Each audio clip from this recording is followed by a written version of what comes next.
Now the character is Gandalf in The Lord of the Rings. We are going to study. This is The Lord of the Rings by R.R. Tolkien. Lord of the Rings. We have completed, students, its introduction and reading of its summary and understanding in Urdu as well, with presentation of one student as well. Now in last lecture we have studied themes and characters. In red we have discussed second, and now Gandalf. Gandalf, also known as Mithrandir, a wizard. Now, an old-looking but seemingly ageless man with various magical skills. इसके पास भी जनाब बड़ी magical skills हैं और ये old person है. और magicians के तौर पे जितना बंदा ओल्ड होना वो उतना ही कीमती होता है और उसकी नॉलेज उतनी ही पुख्ता होती है. Notably control over Fyers and lights. उसके लिए ये कहा जाता है कि गैंडोल्फ जो है वो आग और लाइट के ऊपर पूरी कमान रखता है कि जहाँ चाहे वो आग लगा दे, जहाँ चाहे बुझा दे, लाइट्स ऑफ कर दे. इंसान रात को अंधेरे में हो और वहाँ पे एकदम आग भड़क उठे तो इंसान खौफजदा हो जाता है, और लाइट्स चली जाएं तो बहुत ही डर लगता है. इसी तरह दिन के टाइम पे जो है एकदम से लाइट की चकाचौंध रोशनी जो है वो आंखों को चुंधिया देती है.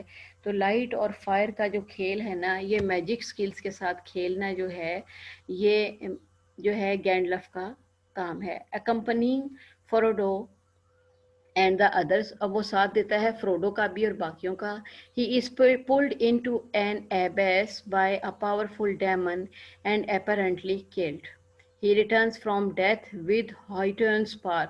मरने के बाद जब उसकी रूह आती है ना, तो उसकी दुनियावी पावर्स जो है ना वो डबल हो चुकी होती हैं, क्योंकि इंसान के जिस्म की शक्ति और है और उसकी रूह की और है. सपोज ये कमरा है, हमें बाहर जाने के लिए दरवाज़ा चाहिए, लेकिन रूह को ना तो कमरे का दरवाज़ा चाहिए, ना उसकी कोई आवाज़ है, ना उसको कोई देख सुन सकता है. तो रूह की जो पावर है ना वो ज़्यादा है, क्योंकि उसको वो अब जिस्मानी जो है कसाफत का जो है ना उसके ऊपर कोई भी इस इन्हिसार नहीं है. And it becomes a clear that he is in fact an angelic. अब वो एक एंजेलिक शेप में आ चुका हुआ है, यानी कि मेटाफिजिकल फॉर्म है उसकी, स्पिरिचुअल फॉर्म है. Emissary sent to Middle Earth to oppose the forces of darkness. The leader of the resistance to Sauron. Sauron वो है जो कि सारी पार्स का मालिक है, और उसी ने ही जो है ना वो रिंग बनाई थी आतिशफिशा पहाड़ के अंदर, जो लावा है उसकी तपिश के अंदर. Gandalf is the principal architect of the allied victory in the war of the ring. एक और कैरेक्टर है हमारे पास, एरागोन. Aragorn, initially known to the Hobbits only as Strider, a wandering man expert in the ways of magics. अब हमारे पास plot है, same summary और plot है, हम इसकी रिवीजन कर चुके हुए हैं. कैरेक्टर्स के बाद हमारे पास इसका क्रिटिकल रिव्यू है, आप इसकी स्टडी करें. जहाँ कहीं मुश्किल हो हम इंशाल्लाह से इसको रिवाइज करेंगे. और ये हमारे MCQs हैं जो कि मैं आपको आपके व्हाट्सएप ग्रुप में सेंड कर देती हूँ.